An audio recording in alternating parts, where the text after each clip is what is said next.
Other members of the Federal Open Market Committee, we disagree. The Federal Reserve is a uniquely structured quasi-private entity that follows in the distinct historical tradition of the first and second banks of the United States. So what the Supreme Court is saying here is, even though they're granting the president this authority, this stay, which is temporary in this case, it doesn't, they say, have anything to do with the overall argument about whether the president does or does not have the authority to fire people at the Fed. They're saying the Fed is structured differently, has a different history, and therefore that's an entirely different issue. So that is interesting and may have some implication on the president's fight with Jay Powell over the Federal Reserve. Señores, la Corte Suprema acaba de humillar a Trump con un fallo devastador. Como hoy sabemos, Trump es un hombre de amenazas y acaba de hacer una amenaza que podría cambiar la vida absolutamente de todos. En esta ocasión no se fue contra otro país, se fue directamente contra marcas, nombres y una industria entera. Eso sí, no lo hizo para proteger al pueblo, lo hizo para distraer. Una distracción, diríamos, desesperada, porque terminó siendo humillado otra vez en el escenario mundial y su poder quedó en evidencia como lo que realmente es, un poder limitado. Antes de que entremos a este colapso de poder, escuchen bien. Esta mañana, Donald Trump lanzó en su red social, Truth Social, y amenazó directamente a Apple. Así es, amigos, dijo que ya le había advertido a Tim Cook, que es el CEO, o empiezas a fabricar iPhones en Estados Unidos o vas a enfrentarte a un arancel del 25%. The president making news this morning when he took to a social media channel to say that he spoke to the CEO of Apple, Tim Cook, and warning them that if they didn't start the process of building manufacturing plants in the United States to build the iPhone, that he was going to put a 25% tariff on the company. He just revealed in this Oval Office meeting that it's not just Apple that could face this. It's essentially anyone who builds smartphones. They need to start building them in the United States or they're going to be met with a hefty tariff. How will the industry respond to this? Yeah, and Ryan, that actually adds a little bit of legal clarity to the question that was naturally floating around there after that original Truth Social post, which is that how could the president have the ability not just to tariff a specific company, but a specific product that that company makes, in this case, the iPhone as manufactured by Apple, in most cases in India. Now, obviously, the president was unhappy about that, threatened this 25% tariff, but even despite all of the tariff announcements that we've seen from the White House, there hadn't been up to date a specific tariff targeting one specific company. So the president clarified that he's not just talking about Apple. He said he also name-checked Samsung, which of course makes a lot of those Galaxy phones that are powered by Android. But his suggestion was that that would really cover any smartphone maker that imports anything into the United States. He said, quote, otherwise would not be fair, likely referring to fair to Apple. So this actually widens the scope, though, of the impact of this potential action, because if he did follow through on this, because again, he would need to go through a few steps and get the U.S. Trade Representative and the Commerce Secretary to follow through on this, this would cover essentially all smartphones that are imported into the United States, because we really don't make those here domestically. This would follow through on warnings from the likes of the Consumer Technology Association that this could raise costs on Americans to buy a smartphone. In fact, Wedbush Securities had a note after the president's Truth Social post this morning warning that a U.S.-made iPhone from start to finish would cost the consumer $3,500. That is colossally more expensive than the roughly $1,200 that it already is charged at currently, Ryan. Y bueno, aquí hay que hacer una pausa, ¿no? Porque esto no es poca cosa. Estamos hablando de que la mayoría de los celulares no se fabrican en Estados Unidos. Estos son ensamblados en países como China, como India, Vietnam o Corea del Sur. Entonces, ¿qué significa realmente un arancel del 25%? Bueno, para Apple tal vez no mucho, pero para los demás, para ti, para mí y el resto lo cambia todo, porque eso termina afectando tu cuenta telefónica. El costo de cambiar tu celular.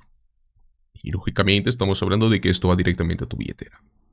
Pero bueno, señores, hay estimaciones que afirman que un iPhone fabricado en Estados Unidos podría llegar a costar hasta $3,500. Hablamos del triple, ¿no? De lo que cuesta hoy por ahí. No solo Apple, ¿no? Porque esto también podría aplicarse fácilmente a Android, Samsung, Google, cualquier dispositivo que venga del extranjero. O sea, aquí hablamos de grupos de comercio tecnológico que ya han advertido que esta medida podría disparar los precios, destruir la cadena de suministro y aplastar el consumidor. ¿Y todo esto por qué? porque Trump quiere verse como un ganador, aunque sea solo papel. Pero bueno, hay algo más detrás de esta amenaza, porque no solo es un capricho, es una cortina de humo.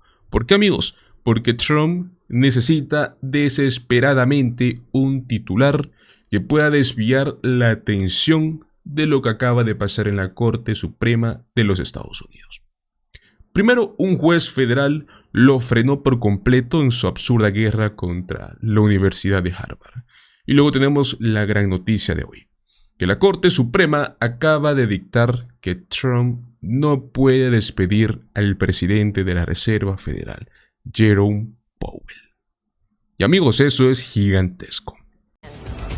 Hey, Melissa, we've got a Supreme Court decision here that might have some impact on President Trump's clash with the Federal Reserve. In this case, what the Supreme Court is doing is granting a stay requested by the government, a stay of orders by a lower court that blocked the president's ability to fire some members of these outside boards, like the National Labor Relations Board and one other board. And so the president now will be able to fire those people. And one of the arguments in this case had been that if the president gets the ability to fire those people, then he might have ability legally then to fire people from the Federal Reserve. But, and this is a big but, in this decision by the Supreme Court, the Chief Justice is writing that the respondents here contend that arguments in this case necessarily implicate the constitutionality of removal protections for members of the Federal Reserve Board of Governors or other members of the Federal Open Market Committee.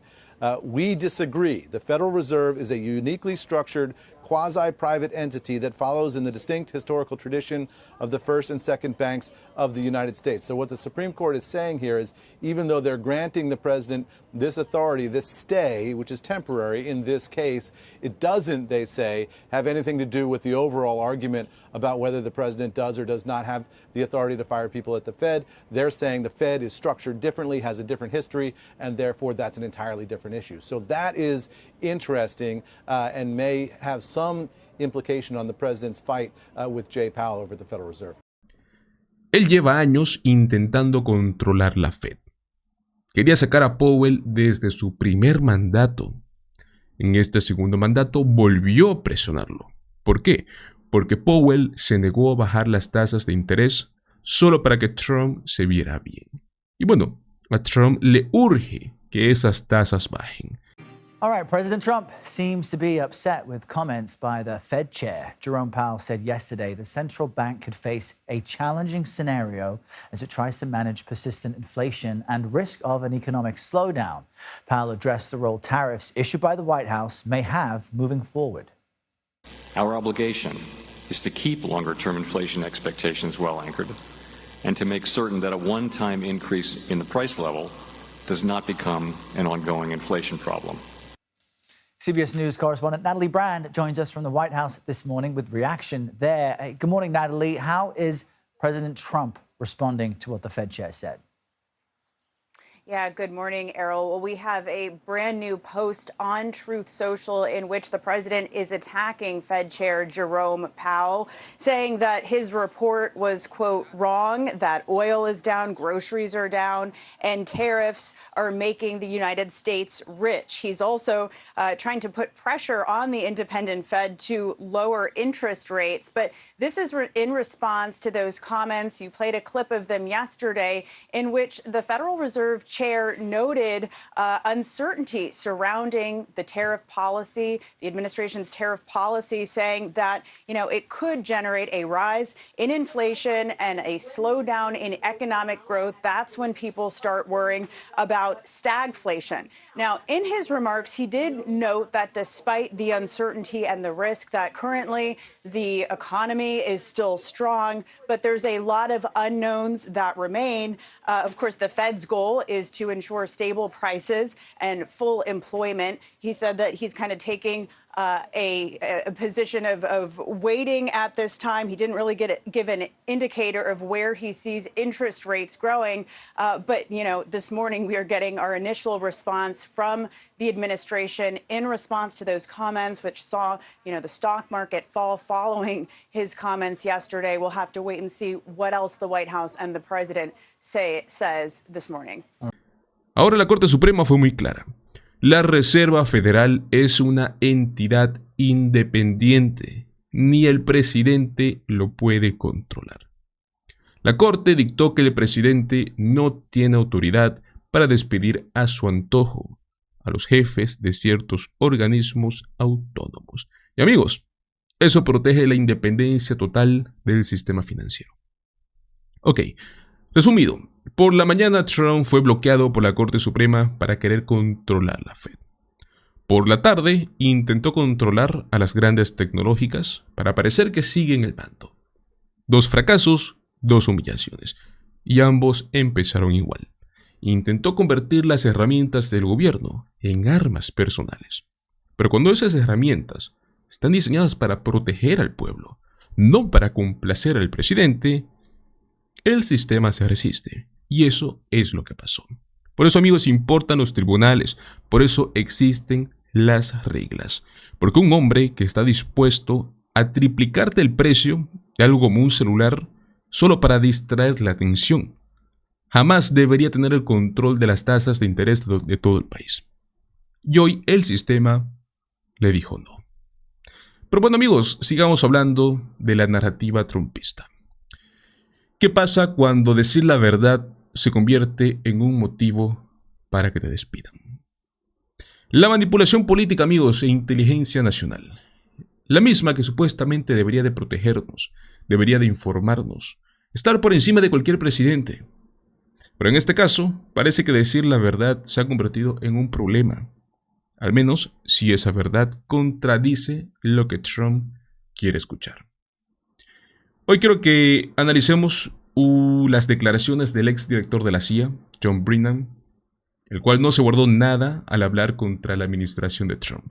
Al menos cómo la manejó o cómo, mejor dicho, la manoseó. Por lo menos en el tema de informes de inteligencia. Así que primero quiero que escuchemos esto y volvemos a hablar. It's clearly a signal to tell analysts throughout the intelligence community, you tell the truth, you provide objective analysis as you're supposed to be doing, you are running the risk of getting fired. That was former CIA Director John Brennan on my colleague Nicole Wallace's show just last week. Now, the blockbuster story he was reacting to at the time was the news that Trump Director of National Intelligence Tulsi Gabbard had fired intelligence officials for putting out an intelligence report that contradicted Trump. As former CIA Director Brennan put it last week, they were fired for telling the truth.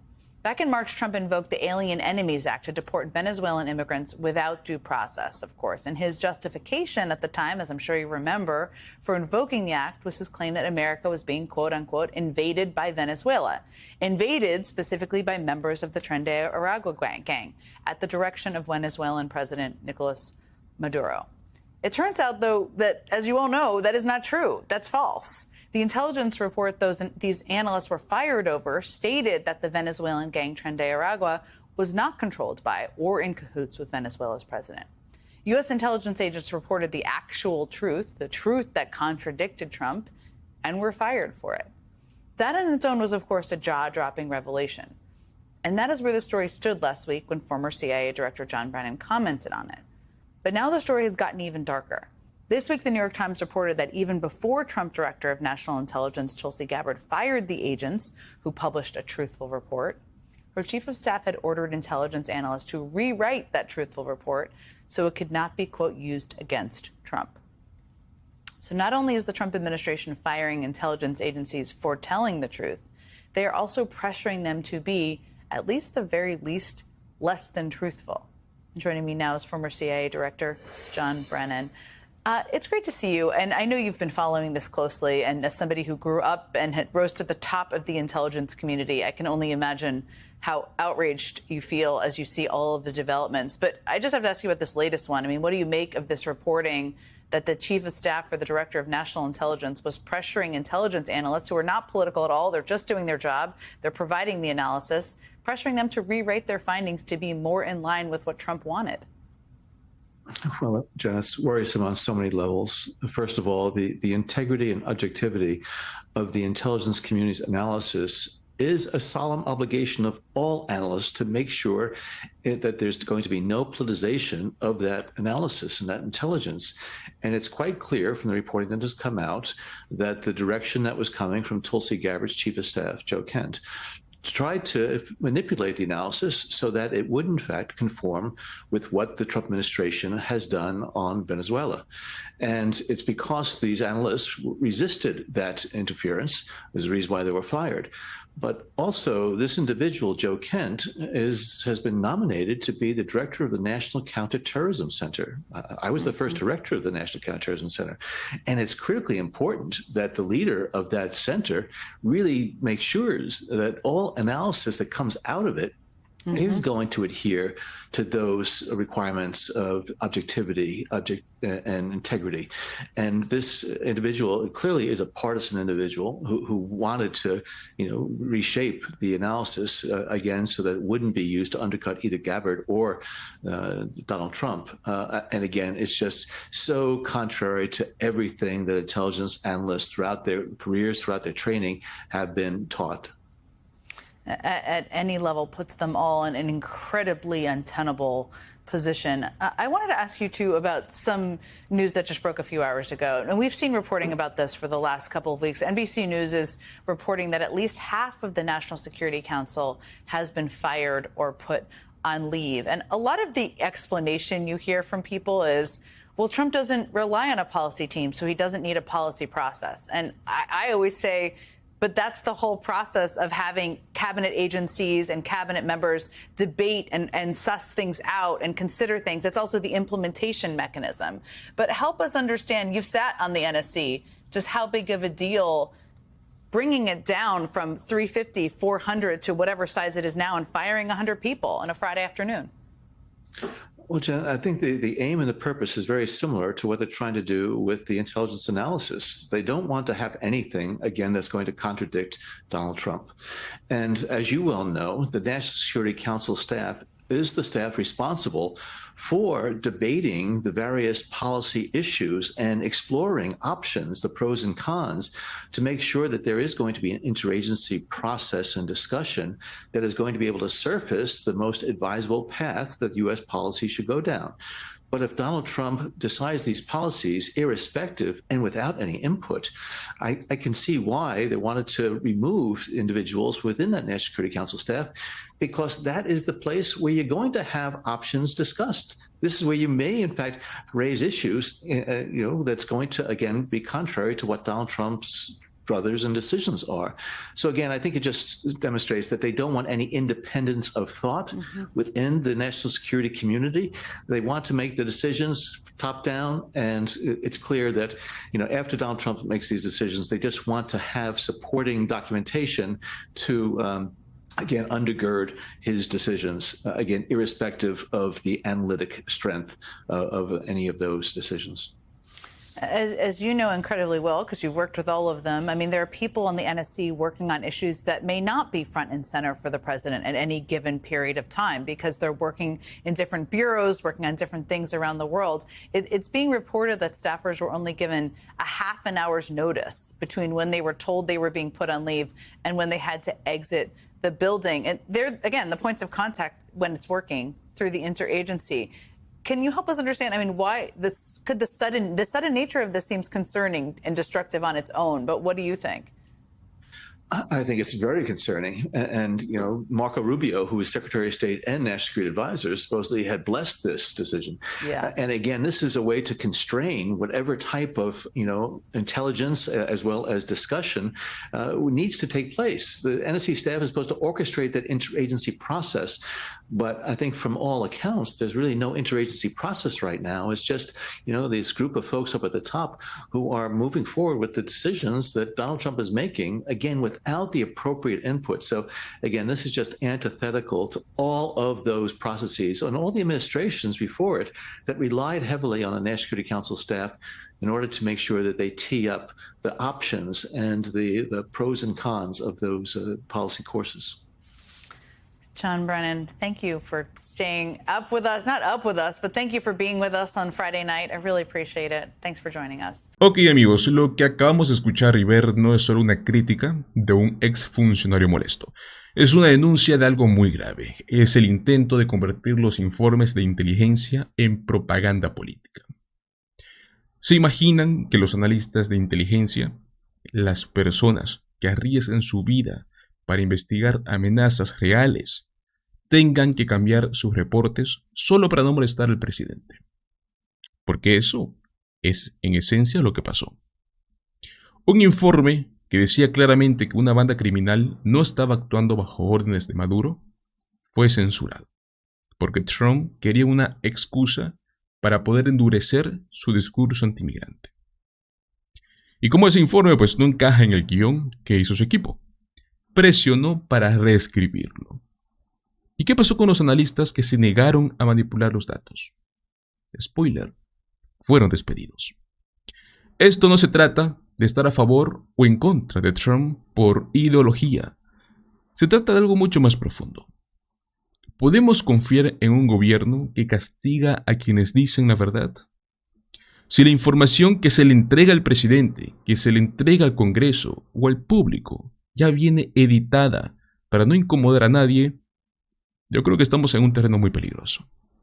Y ojo, sé que algunos dirán, bueno, todos los gobiernos manipulan un poco de información, y sí amigos, puede que haya matices, pero una cosa es elegir qué es lo que enfatizas, y otra es muy distinta a mentir deliberadamente o silenciar a quienes te dicen algo que no te gusta.